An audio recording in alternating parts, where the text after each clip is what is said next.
In previous videos, we've looked at how the ancient biblical calendar worked. It was not based on the Roman calendar. It was based upon the turning of the sun and the moon. In 2018, the ancient biblical first month will start on the new moon of April 16th and 17th. This is the first day of the first month on the ancient calendar in the Northern Hemisphere. According to some scholars, including Rabbi Jonathan Cahn, the true birthday of Jesus was the first day of the first Hebrew month. Also in Luke 2, 3-6, it says Jesus was born at tax time. It says, and all went to be taxed, everyone into his own city, and Joseph also went up from Galilee, out of the city of Nazareth, into Judea, unto the city of David, which is called Bethlehem, because he was of the house of the lineage of David, to be taxed with Mary, his espoused wife, being great with child. And so it was that while they were there, the days were accomplished that she should be delivered. So Jesus was born during the tax days of the Roman Empire. According to the Bible timeline, we're still secretly living under the Roman Empire now.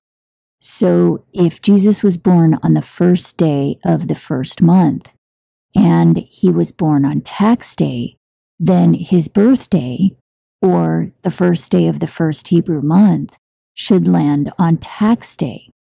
However, this rarely happens. It happened 8 years ago on April 14th, 2010, and it happens on April 16th and 17th, 2018, but it will not happen again until April 15th, 2037. The reason this is so interesting is that this rare alignment is occurring on the exact 70th year that Jeremiah prophesied about, the 70th year of the nations around Jerusalem serving the 8th king of Babylon. It's also occurring within the 6-month window prophesied by Daniel, the 70 years from the going forth of the commandment to restore Jerusalem from November 2017 to May 14th, 2018.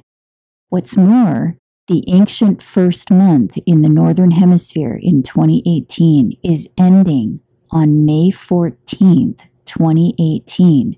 The exact 70th anniversary of the creation of Israel. Jesus himself prophesied that the generation that sees the fig tree Israel sprout forth leaves will not pass. So this is another congruency in Bible prophecy. Jesus was born on tax day, possibly on the new moon of the first month, but notice the actual wording in the scripture. It says Mary was delivered at tax time. The deliverance of Mary is also symbolized in Revelation 12. The woman in heaven giving birth to the man who will rule with a rod of iron represents Mary giving birth to Jesus. The woman, it says, was pained to be delivered.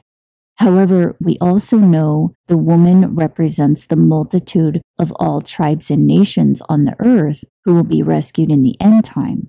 The woman, it says, will fly to the wilderness by the wings of an eagle in verses 6 and 14, and there God will feed her.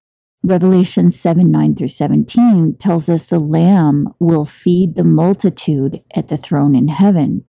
This multitude, it says, cannot be numbered.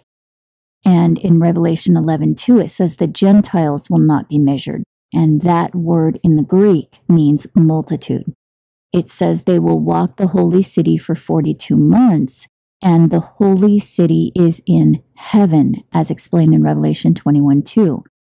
So it's clear that the woman who is pained to be delivered in Revelation 12 represents the Virgin Mary and the constellation Virgo in verses 1-5, Judea in verse 6, in 686 CE when the sign appeared in heaven, and finally in verse 14 she represents the multitude of all tribes and nations. According to the timeline, the woman pained to be delivered represents the multitude at the end of the 1260 years. the multitude that will fly to the wilderness of heaven, to the throne where they will be fed for 3.5 years. The prophecy tells us this will happen at the simultaneous ending of both the 1260 years and the 70 years, both ending now in 2018. Joel 2 indicates it may occur in the first month, which in 2018 starts on tax day, the true date that Mary was delivered, and ends on May 14th, the exact 70th anniversary of the creation of Israel. I believe this may be another biblical sign that the final deliverance is about to occur. For more information on the ancient calendar and/or biblical prophetic timeline, please see the playlist at the end of this video. Thank you to those who make this work possible. If you like this video, please consider providing support using the link below. I hope you're doing well, and I'll talk to you later.